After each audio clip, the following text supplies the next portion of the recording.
Be ready. 5 seconds.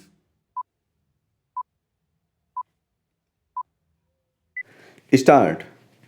It is gratifying to notice that the Indore bar has grown over the decades and produced eminent lawyers and judges whose contribution to the legal field has been significant.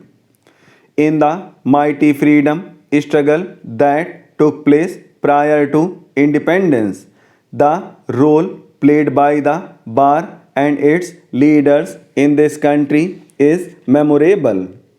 Mahatma Gandhi, who held the torch of freedom struggle with unparalleled courage and dedication, was himself a lawyer.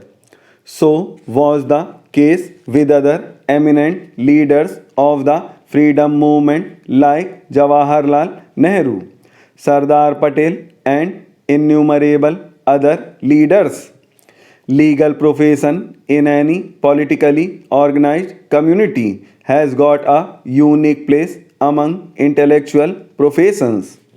In our constitutions, we have adopted democracy as a way of life based on the rule of law and supported by the triple arc of liberty, equality, and justice.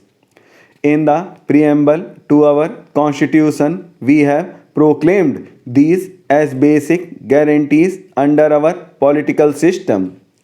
As you are aware, for a democratic system to function effectively, not only should there be meaningful checks and balances of various organs, but they must all be coordinated for ensuring the progress of a country.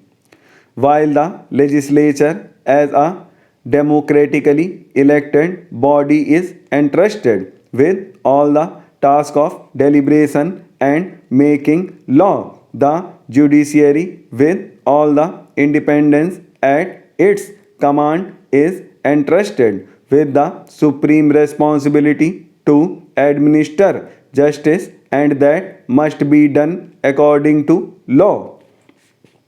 Laws are made in the legislature not for adorning the statute books but to serve the purpose of socio-economic change. They are born in response to demands arising from the unsatisfied, nevertheless legitimate human desires and ambitions.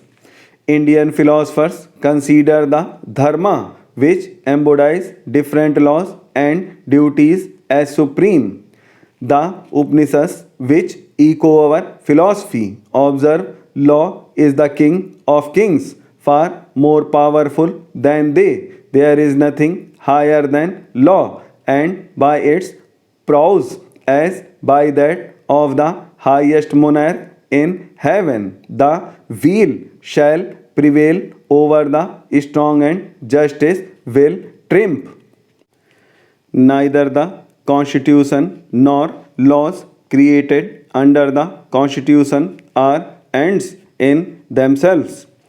They are created for the purpose of meeting the challenges the society faces in social, economic, and political spheres as well from time to time. Democracy is always entitled to lean on the power of the Constitution and law for the purpose of bringing about the socio-economic reforms for its poor people, the object being attainment of a welfare state.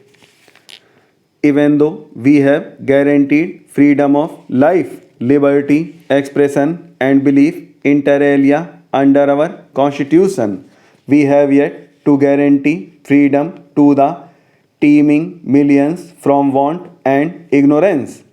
In this country, out of over 60 crore people, 80% live in the villages. It is the responsibility of those who consider themselves as the cream of the society to endeavor to ensure that not only the basic human rights of unfortunate millions are protected, preserved, and defended, but also endeavor to improve their economic conditions and life. We have to do everything to assure them that they need not go to sleep with empty stomachs in the night, but they can also wake up in the morning with the prospect of having a happy day for them and their families. It is in this delicate phenomenon of bringing about a social economic transformation peacefully by the force of laws derived from the Constitution. We desire that all intellectuals should play a very important role. The role of lawyers in meeting the challenges a nation faces from time to time has been ever unique. The legal profession is considered noble not only because the administration of justice is assisted adequately, but because the profession upholds the right of dissent and also fights for the rights of those who are unjustly deprived.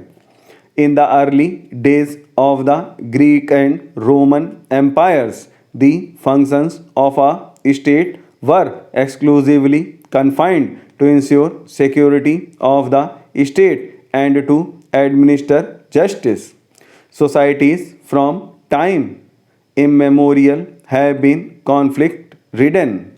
As long as basic instincts in man continue to prevail over his actions, conflicts in one form or the other are inevitable. A state which fails to resolve conflicts through the instruments of law will no more enjoy the confidence of its subjects. It is in this context that members of the legal profession can help the courts in administering justice well and effectively.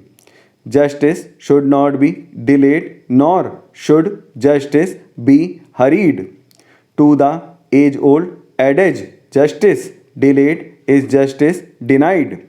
It may be appropriate to add, justice hurried is justice buried. When justice is to be done between two conflicting groups or individuals, all aspects are to be carefully considered and weighed, and adequate opportunity of being heard will have to be given before delivering a verdict, because any verdict may affect the future generation as well. This is where the legal profession has a very delicate and vital role to play in protesting against the cruelty and crimes committed against human rights. It is essential to provide machinery to judge and punish them also.